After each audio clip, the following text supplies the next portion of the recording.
Right now, in America, about 45 million households don't own the place they sleep in. Every single month, all 45 million of them wire a chunk of their paycheck to a total stranger for the privilege of staying there. That stranger's got a job title, by the way. It's landlord. And depending on which one you got randomly assigned when you signed that lease, your life is either suspiciously easy or it's a slow-motion horror movie with granite countertops. Today we're breaking down the 6 species of landlord currently operating in the wild. Some of them totally harmless. One of them is quietly one bad month away from becoming a completely different kind of video. And quick disclaimer before the comments start, not every landlord's a villain. Some of them are just regular people with a mortgage and, main character energy. We'll get to the difference. Let's start with the easiest one to feel bad for. This isn't a guy who set out to build a real estate empire.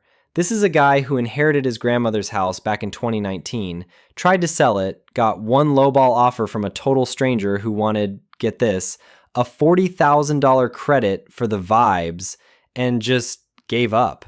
Now he's a landlord, not by ambition, by exhaustion. You can spot him because he still calls the tenant the renter, like it's a temp assignment.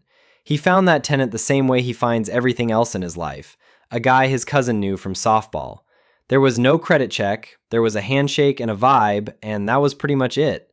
His one maintenance contact's a guy named Gary he found on Facebook Marketplace, and every text he sends starts with, "Hey, so sorry for the late reply." Ask him what his cap rate is. Actually, don't, because he'll just look at you like you asked him to solve a Rubik's Cube blindfolded. He's never once calculated it.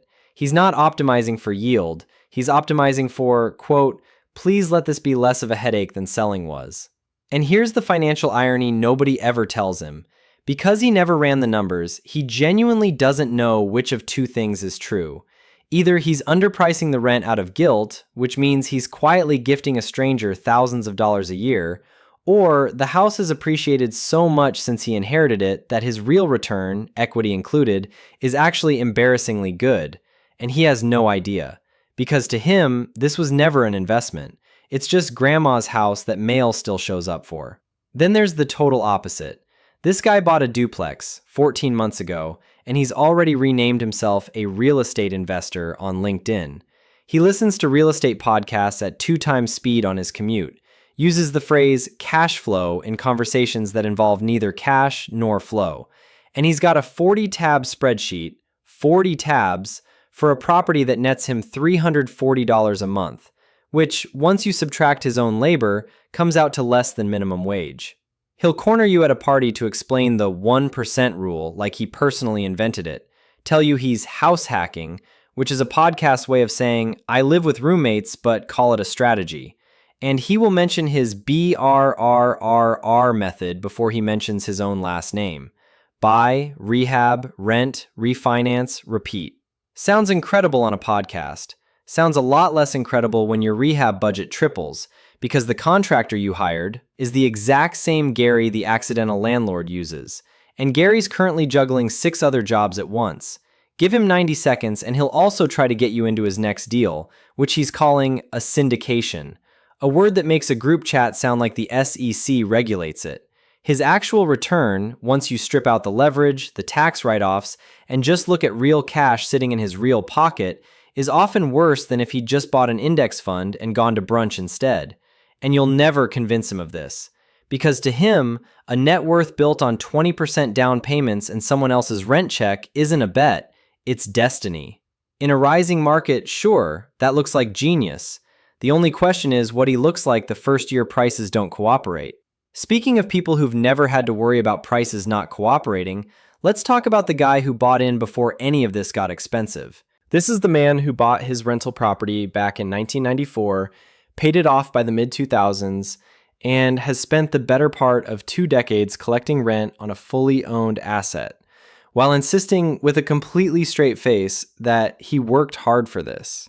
Sure he did. He also bought his ticket to the housing market back when the line to get in was, let's say, a lot shorter. The median age of a first-time homebuyer in America has now climbed to 40 years old.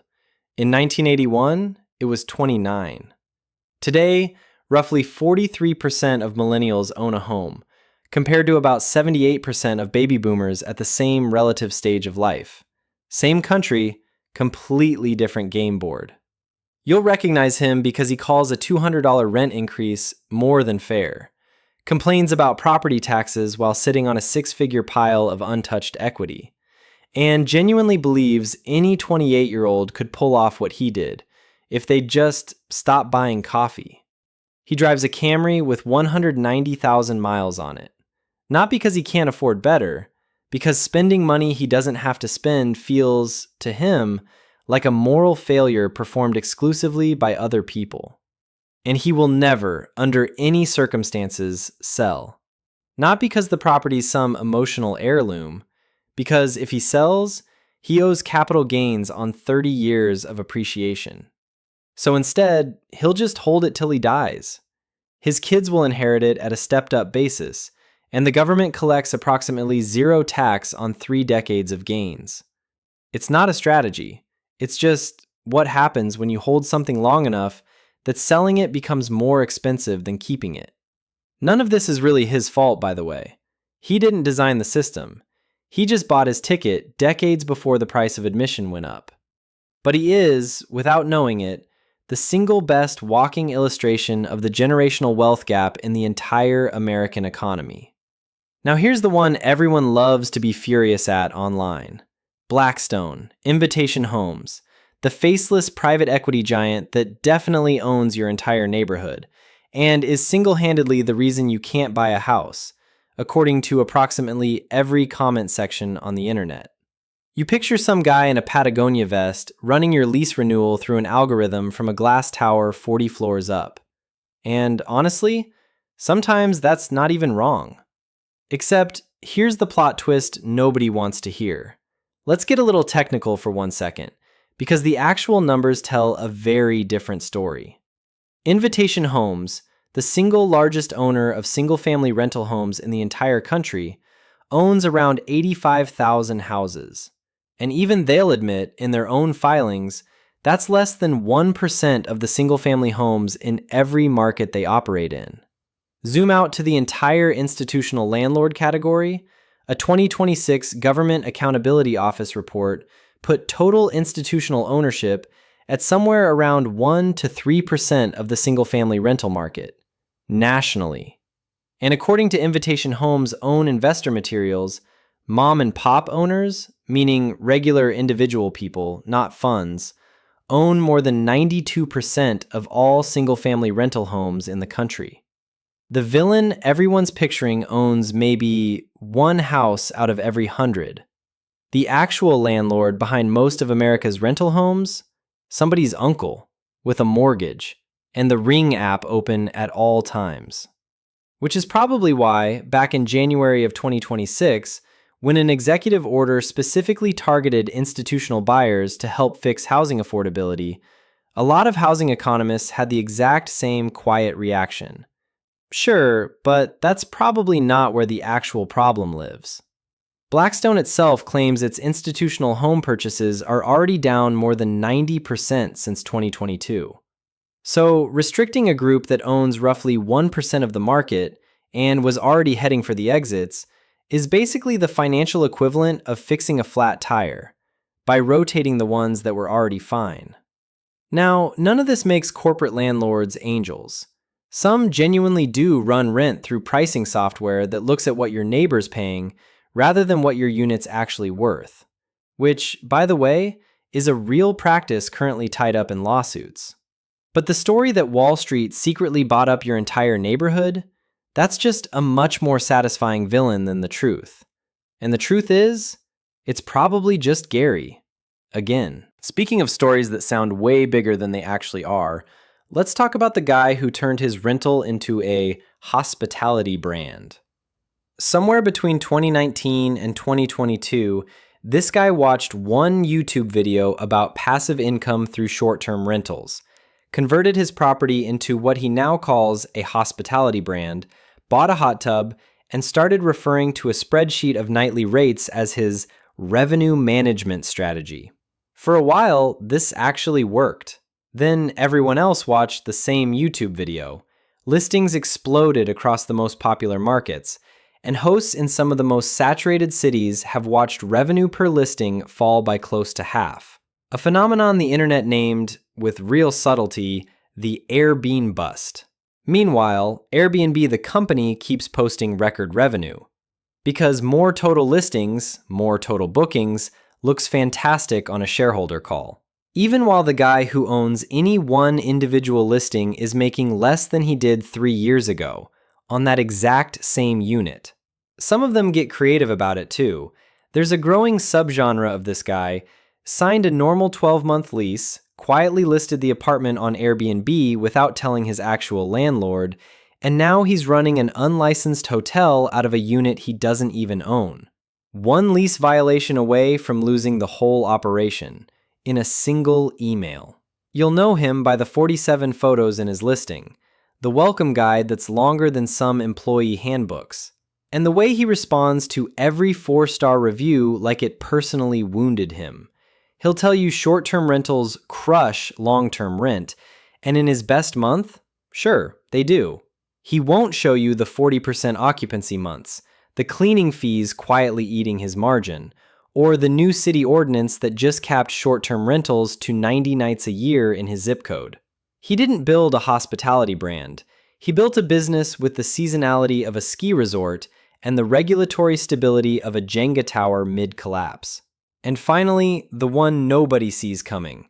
This guy bought his rental in 2021, back when mortgage rates were sitting near 3%, and it genuinely felt like free money was raining out of the sky. His numbers worked beautifully. Life was good. Then his rate reset.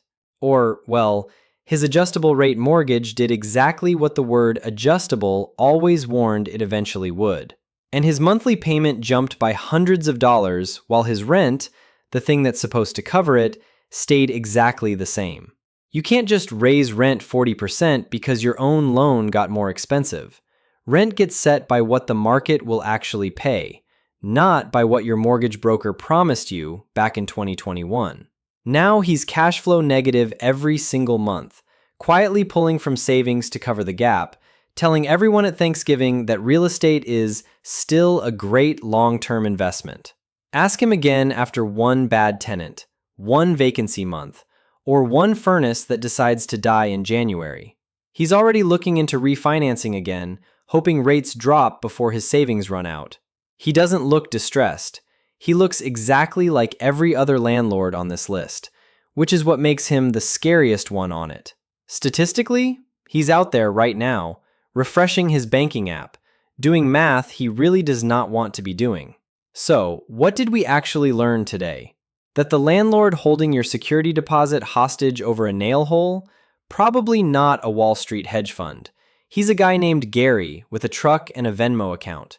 That owning one rental property in 1994 was basically a cheat code, and owning one in 2026 is closer to a math problem with a gun to its head. And that whether your landlord's thriving or one bad month from disaster, you usually can't tell, just by looking at the outside of the house. Which one do you have? Drop it in the comments. I read every single one. And if your landlord's currently ghosting a text about a broken water heater, I'm sorry. Also, please, for the love of God, put everything in writing.